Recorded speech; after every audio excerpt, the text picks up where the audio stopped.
So we got a piece here lined out, but it does need holes in the eyes and the mouth. I'm going to go up underneath here, the eye, so they'll have a large eyelid and the eyes will be down here somewhere. So,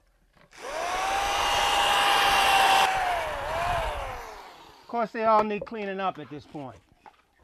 All my lines, all I do is get it open. Now I gotta go back over, make it look like a real mouth. All I got is an opening here.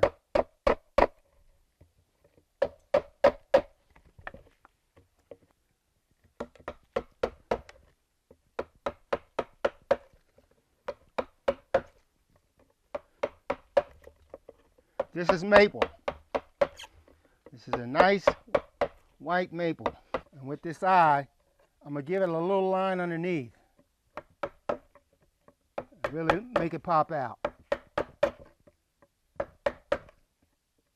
It's a little tricky. It comes with experience.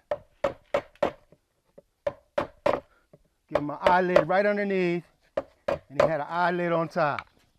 You would have thought they were eyes, but they weren't. They were fake.